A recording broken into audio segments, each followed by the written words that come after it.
Hello everyone! Last night a Russian missile has struck the UATV studio, and because of that, today's episode of Wrap Up is made in my home studio. Without further interaction, let's go.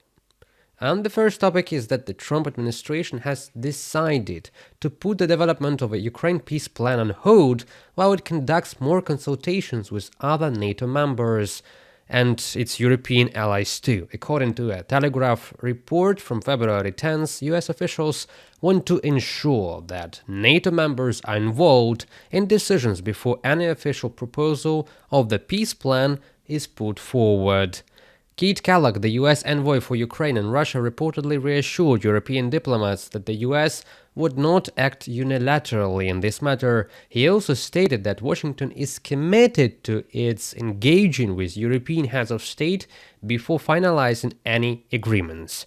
And this marks a strategic shift as the new administration attempts to balance its own policy objectives and with the expectation and concern of European partners, which has come up after the recent discussions on the tariffs and other stuff that came up after Mr. Trump's inauguration. At the same time, the US is looking for ways to continue supporting Ukraine's defense efforts without significantly increasing its own financial burden, according to the publication.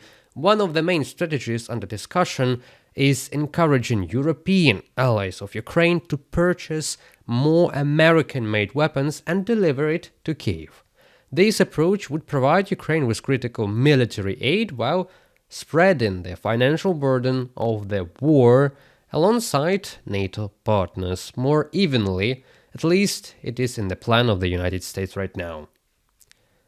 These discussions are expected to take center stage at the upcoming Munich Security Conference, where high-level US officials, including Vice President J.D. Vance, Secretary of State Marco Rubio and Kyiv, will meet European partners and their counterparts, including President Zelensky himself.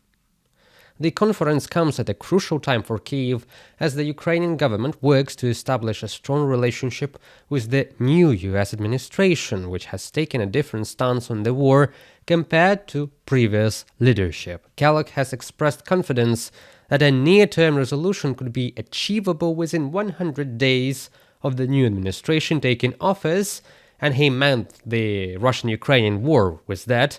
He called it both a personal and professional goal to help broker a possible deal, he means a deal between Ukraine and Russia within that time frame, which for me clearly seems unrealistic at this moment. Yes, What's next for General Kellogg going to Ukraine this week, sir, or soon? Yeah, it is Keith Kellogg. General Kellogg is an excellent guy, and he's spending time doing various things. We have numerous people working on numerous different problems. You know, when I left office, wasn't long ago, a little more than 4 years ago, we had no wars, we didn't have problems. Now we got the whole world is blowing up, but we'll put out the fires. Meanwhile, in a controversial statement, Donald Trump recently suggested that Ukraine may be Russia someday, God forbid.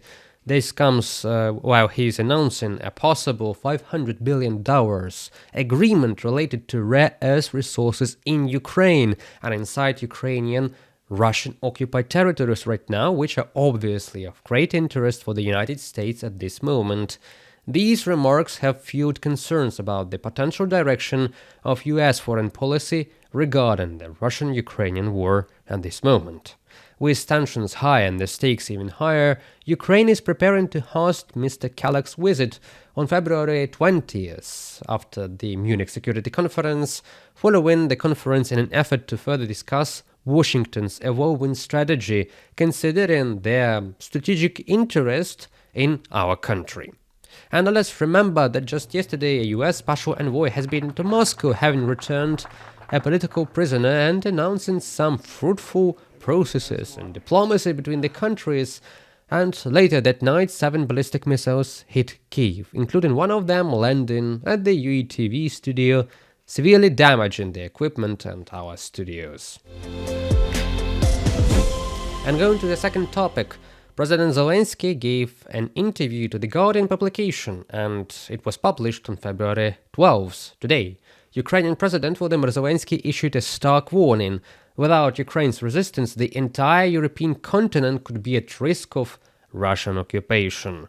According to Zelensky, Moscow's military build-up and expansion plans pose a direct threat not only to Ukraine but to all NATO countries as well, especially Poland and Lithuania. Zelensky pointed out that Russia's military already outnumbers Ukraine's forces by 2-to-1 ratio, with 220 brigades in the Russian army compared to Ukraine's 110. By the end of this year, Russia aims to increase its military strength to 250 brigades, as the president said, further widening the gap. In contrast, all of Europe, including US troops stationed there, has only about 82 combat-ready brigades, and those numbers are stark. The Ukrainian president stressed that his country's armed forces are currently the main barrier preventing Russia from advancing further into Europe, and if Ukraine were to fail, nothing would stop Russia from moving to NATO territories like Poland or Lithuania. Russia's military ambitions don't stop there. According to Zelensky, intelligence reports indicate that Moscow is preparing to mobilize additional 150,000 troops. This expansion will be achieved through forced conscription, intensive training programs, and recruitment efforts targeting North Korean soldiers. Additionally, new Russian recruits are reportedly being trained in Belarus right now, which could serve as a launchpad for a new offensive on Ukraine, on Lithuania, and, God forbid, in Poland too. The president also revealed chilling new details about an assassination attempt against him at the onset of Russia's full-scale invasion in 2022. According to Zelensky, the attack resulted in casualties inside the presidential office, underscoring just how close Russian operatives came to eliminating the Ukrainian leadership back then. This is our land and this is a lot of money. Today it is under the occupation of Russian mercenaries, the Russian army, and it is very expensive for us. And we say that those who help us defend our land directly are protecting our values and security for everyone else. Because if we fail, they will move on. But you asked what the possibilities are. And here we are talking not only about security, we are talking about concrete ones. Money, minerals, where we can extract them. And this was not the case before. And we can give our partners, primarily American business, American companies, the opportunity to invest in them. Together we can develop, together we can produce.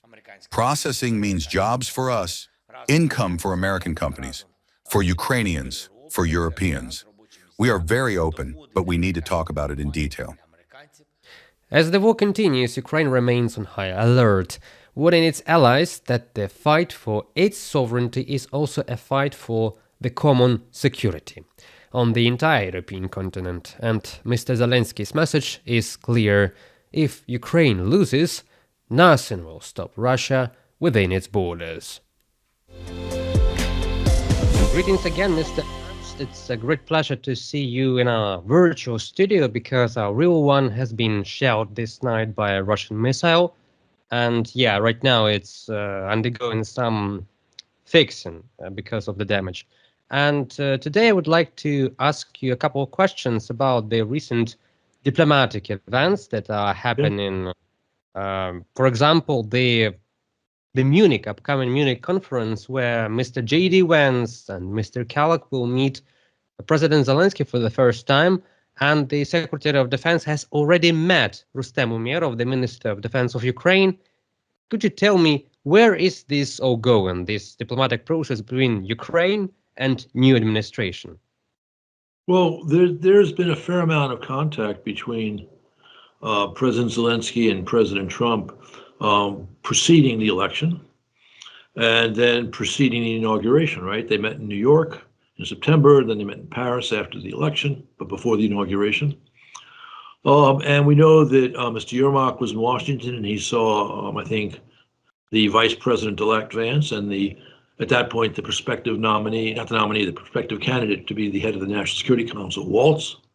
So there's been a fair amount of contact. And now, of course, the new administration is in place. And so Zelensky will have an opportunity to see Vance and Kellogg together in Munich. So there's been a fair amount of contact, and this makes perfect sense. And about the recent claims of Mr. Trump about the possible $500 billion deal. Do you see this as a realistic scenario for future negotiations with Ukraine, or it's more like an allegation or an advertising move from the new administration? I think this is a very positive development. I mean, I can't speak precisely about whether it would be worth $500 billion any deal, but clearly, Trump spoke about the possibility of sending American weapons to Ukraine for Ukrainian rare earth and critical minerals. And obviously, $500 billion would be what, 6, 7, or 8 years worth of weapons at the rate we've been sending them before. So that would be excellent for Ukraine's defense, for Ukraine's ability to not lose this war and hopefully win this war. And the fact that I think the new Secretary of the Treasury, Bessent, is going to Ukraine to explore this, again, is a sign that this is very serious. Okay, and a follow-up question, the NATO question. We are hearing from Mr. Trump himself and some of his representatives that Ukrainian NATO is out of the question right now. We have heard negative statements from the previous administration, which were emphasizing that Ukraine will be a part of NATO someday. Right now, we hear that NATO is out of the agenda, out of the question.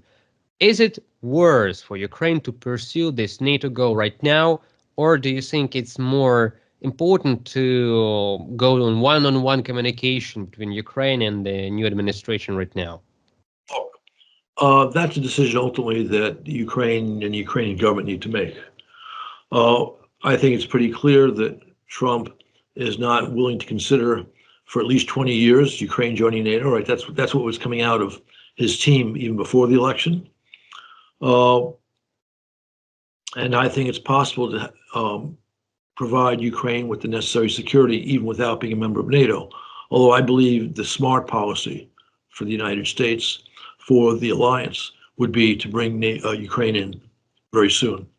But that's not where the President of the United States is.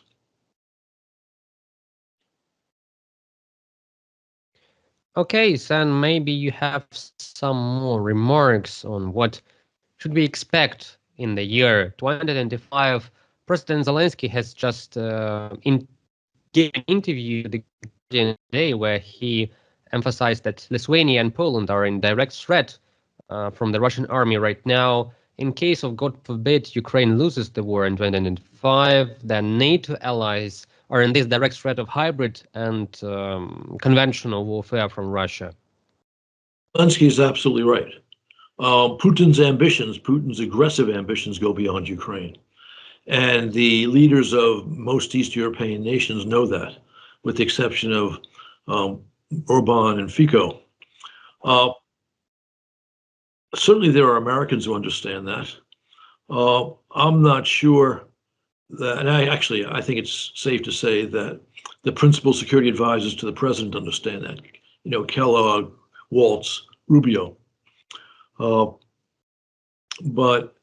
again, I would bring Ukraine into NATO if I had the ability, if I had a policy job. I see, and maybe as a European ambassador of the United States, you have been a lot to the Eastern European countries, and if I'm correct, to Uzbekistan as well as Ukraine. Do you see a possibility of European countries, these countries, like building an axis against this possible aggression of Russia, just to outlive their dictatorial regime, to outlive Putin? So can these countries, the Eastern Bloc of NATO and Ukraine as part of that, some kind of quasi-alliance, yes, bilateral agreements, can we hold back this Russian imperial ambition long enough? I think that the Trump initiative for peace in Ukraine includes a demilitarized zone between Russian and Ukrainian forces where European troops would be deployed. There is serious conversation about this in Europe, If the Europeans are willing to do that, they will undoubtedly seek some forms of American support. We would be smart to provide that support. And that could be, plus, lots of weapons to Ukraine, sufficient deterrent against future Kremlin aggression. But there would have to be very clear understandings about this. Yeah, I can hear the telephone ringing. Don't worry Is about it. everything okay? Let's Okay. just finish this. Just let me get back on track with the question. Yes, the question, the demilitarized zone between Ukraine and Russia with European forces. We have already seen that the demilitarized zone in Rhine in Germany before World War II. And aren't you concerned about if Putin is not stopped right now militarily, if he gets his Munich #2, let's call it like that he will return more prepared with all of his allies, and it will be far worse than this local global conflict in Ukraine right now? Look, I believe, again, that Putin has aggressive designs. They go beyond Ukraine. If he wins in Ukraine, it will be because of weak leadership in the West, including in Washington. And he will therefore feel he can go beyond Ukraine to even challenge directly NATO, right? I could see him arguing, well, look, they didn't, Ukraine was a big country fighting well for its life. We can easily sweep into Lithuania before NATO has a chance to react, or we can easily sweep into Estonia before NATO has a chance to react. So I think that's a very real possibility. Unfortunately. And let us hope that will never happen, and we will stop this aggressive neo-imperialist expansion right now and right here in Ukraine. Exactly. Maybe you have some more remarks to say to us, and we can end the interview with that. No, I think that's about it. Okay, thank you very much, Mr. Herbst, for this interview. I hope that very soon we can return to our studio and we can see you again there. But right now we have to work in this home format. Luckily, nobody of the staff has been injured or has vanished. And it was only the equipment and the premises that took damage. Thank you again, Mr. Herbst, very much. Well, that seems to be all for today. Hit that like and subscribe button, share this video, because it is more than ever important for us to support the channel, your support for the channel, to help us continue to deliver the news of the free world directly to you from Ukraine. And for some time we will be hosting the wrap-up series from the home studios until our channel studio is being restored. So stay strong and don't let propaganda win.